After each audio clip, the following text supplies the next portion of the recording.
Soy Muriel Santa Ana y acepté la invitación de Médicos por Naturaleza para recordarte que el cáncer de mama es el más común en las mujeres y es curable si se lo diagnostica a tiempo. Para eso es indispensable el control médico anual, la autoexploración periódica y la mamografía. No te olvides que con 2 minutos de autoexploración podés salvar tu vida.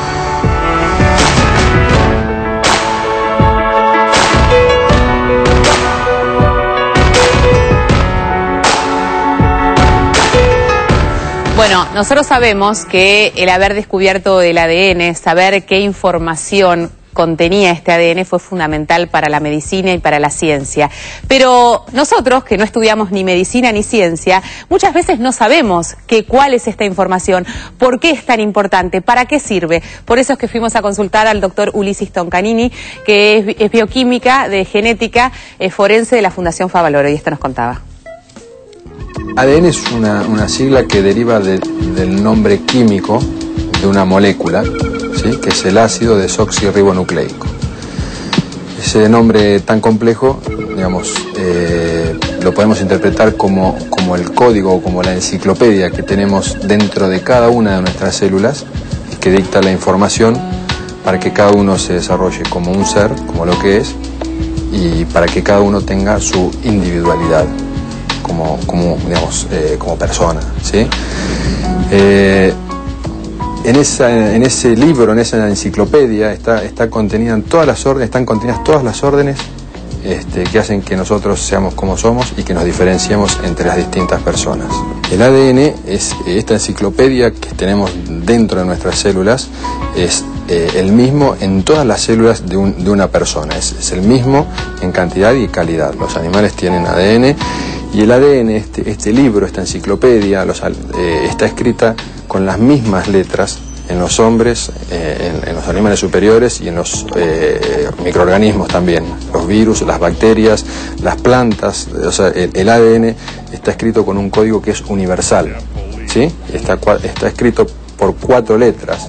Cuando tratamos de transmitir esto, decimos que el abecedario que se utiliza para escribir la información que está contenida en el ADN está escrito con 4 letras, que se las llaman A, G, C y T, y que provienen también de nombres químicos, que son adenina, guanina, timina y citosina, y que la combinación en secuencia de esas 4 letras determina las palabras que van a escribir el libro de cada uno de nosotros, de cada uno de nosotros como seres humanos, o de los animales, o de los microorganismos, o de cualquier ser vivo que contenga, digamos, una molécula. La información contenida en forma de ADN va a utilizar este mismo código, estas mismas 4 letras y el mismo código genético.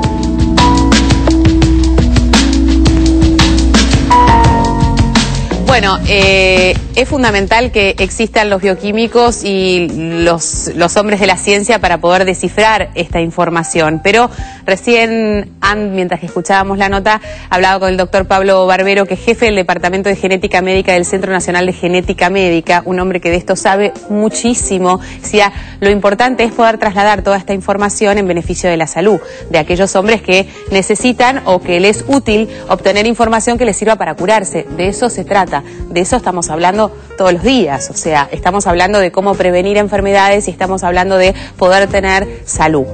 ¿Y cómo se hace para trasladar toda esta información que se nos ofrece, o supuestamente se nos ofrece, pero que nosotros no conocemos, en función de la salud? Bueno, hay diferentes aspectos, digamos, que tienen que ver con la genética y la salud. Digamos, genética, la realidad es que actualmente interactúa con la mayor parte de las especialidades médicas, digamos, ¿no? Y, digamos, tanto en, por ejemplo, en la parte pediátrica, en la aparición de malformaciones congénitas, de defectos congénitos, como bien ustedes definieron recientemente, o problemas que tienen que ver durante el embarazo, que la mujer pueda tener algún problema, o enfermedades que puedan ocurrir más adelante, por ejemplo, claro, como hablaron en el caso de tumores.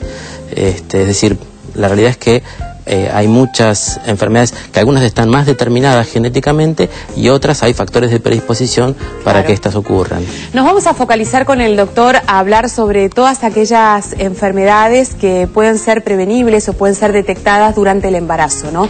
Y por eso es este famoso análisis genético que nosotros sabemos que existe hace algunos años en realidad. Antes las embarazadas no existía la posibilidad de realizarse un estudio genético, un análisis genético para poder detectar preventivamente si nuestro bebé en desarrollo pudiera tener algún defecto o alguna enfermedad que nosotros podíamos curar, inclusive durante ese mismo embarazo.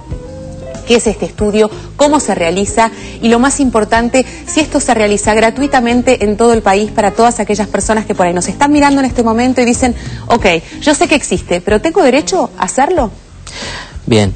El diagnóstico prenatal, bueno, vos hablaste del estudio prenatal, lo que es el estudio invasivo, digamos, prenatal, ¿no? Que es parte del estudio prenatal, no es la única método diagnóstico que existe.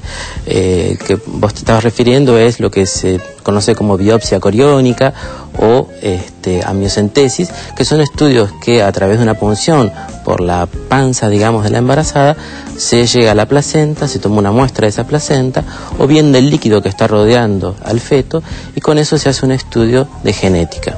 Sí. Y ese estudio detecta algunas enfermedades, tampoco es que detecta todas, claro, no es posible detectar todos los problemas. Bueno, ese estudio, yo trabajo en el Centro Nacional de Genética Médica, que es una institución pública, y lo hacemos en forma gratuita, de hace ya más de 10 años que hacemos este estudio. Lamentablemente no hay muchos lugares en el país que se haga, digamos, en forma gratuita, pero existen algunos otros lugares que también ya lo están realizando. Pregunta, porque todas las embarazadas por ahí están mirando en este momento y dicen, bueno, yo debiera de hacerme este estudio, ¿quiénes son aquellas personas que deben tener este estudio como una posibilidad más para obtener esta información que puede ser de mucha utilidad? Claro, este estudio detecta un tipo de enfermedades, con lo cual es lógico hacerlo, digamos, si nosotros lo realizamos en aquellos pacientes que tienen factores de riesgo para esos problemas que son detectables. Por ejemplo una mamá que haya tenido ya un chiquito, por ejemplo, con síndrome de Down, o una mujer que tenga una edad más avanzada, que es un factor de riesgo para síndrome de Down y algunas otras enfermedades. Bueno, hay algunos otros antecedentes, por ejemplo, pérdidas a veces recurrentes de embarazos en las cuales se descartaron otras causas y que puede tener que ver con algún problema cromosómico, que son el grupo de enfermedades que se detectan con el estudio que habitualmente se hace el estudio de biopsia coriónica. Hablábamos de la punción como una manera de poder extraer digamos, la placenta y obtener la información de cómo está el feto, pero también no hay análisis de sangre que nos permiten llegar a una probabilidad de riesgo en la embarazada. Sí, esos son los que llamamos métodos de tamizaje o de screening, que son métodos que no dan una certeza, digamos, con respecto a si ocurre o no el problema, pero dan una probabilidad más exacta que la que uno puede inferir de los antecedentes o de algún dato que la paciente de la edad, por ejemplo. Y sí, eso es una posibilidad, pero da una probabilidad eso, digamos, ¿no? No da una certeza, digamos. Si esa probabilidad es alta, entonces ahí se indica un estudio invasivo, digamos. Doctor, ¿y qué pasa con aquellas embarazadas que por ahí no tienen factores de riesgo en su familia, pero sí tienen el principal factor de riesgo, que es el miedo y el temor? Cuando uno está embarazada, los fantasmas negativos aparecen de un lado y del otro. Muchas embarazadas atraviesan el embarazo sin temores y otras con muchos temores.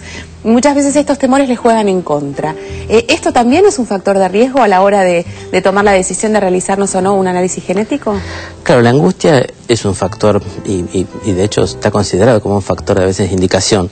Nosotros, como somos un lugar público y tenemos una capacidad limitada, no lo hacemos para toda la población, solo con aquellas que tengan factores de riesgo. Pero es cierto que, bueno, puede ser un factor importante para la paciente. Para eso por ahí es posible hacer un método de screening, un método de tamizaje, con el cual probablemente, si no tiene antecedentes, si no hay factores de riesgo, bueno, baje esa probabilidad, ¿no? Con esta información que se obtiene, ¿Qué soluciones se le puede dar a una embarazada a partir de un determinado diagnóstico? El saber, la información de conocer, y también hay métodos que se pueden realizar, ¿no? Imagino yo, durante el embarazo, que pueden paliar distintas problemáticas. Sí, parcialmente. La realidad es que hemos avanzado mucho en lo que es diagnóstico, pero menos en cuestiones terapéuticas, ¿no?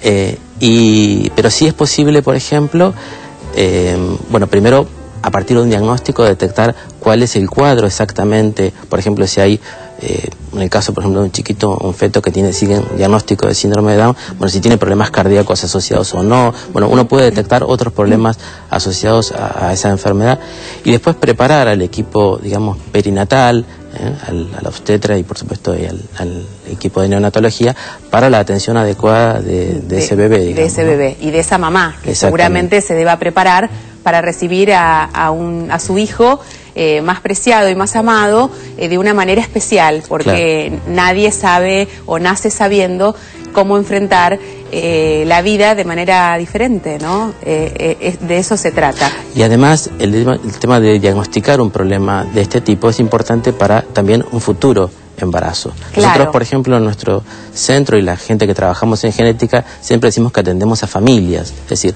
no atendemos individuos, porque la realidad es que muchas veces tienen implicancias. Implicancias para decirle, ¿hay riesgo o no hay riesgo? Que también es muy importante para esa familia, para otros individuos, informarles. Como decía el doctor Bergman recién, ¿no? El poder tomar decisiones, el poder tomar decisiones de manera responsable, que involucre a todo el grupo familiar, ¿no? Tengo esta información, ¿qué hago con ella? Tengo la posibilidad de elegir, y esto es es enorme. Después de la pausa estaremos hablando también con el doctor, porque hay muchas consultas que estamos llegando, así que no se vaya. Quédese con nosotros para poder responder todas estas dudas y consultas que surgen. Preguntas más habituales, ¿no? Que tiene que ver con cuándo hacerme un estudio genético, cuándo no hacérmelo, qué cosas debo hacer de manera fundamental durante el embarazo que me va a ayudar a que mi feto se desarrolle correctamente. El doctor Díaz nos lo recuerda permanentemente. El embarazo responsable, el saber, por ejemplo, que hay que tomar ácido fólico, que esto va a ayudar al buen desarrollo de nuestro feto. En fin, información que iremos desarrollando después de la pausa, así que no se vayan, ya venimos. ¿Sabías que hasta 1944 no se sospechaba que el ADN fuera la molécula capaz de asegurar la transmisión de los caracteres hereditarios de célula a célula, generación tras generación? Su limitada variedad química no permitía suponer que poseyera esa cualidad.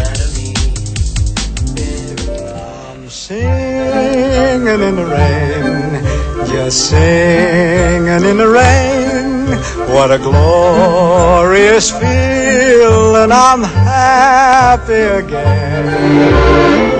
I'm laughing at clouds so dark up above.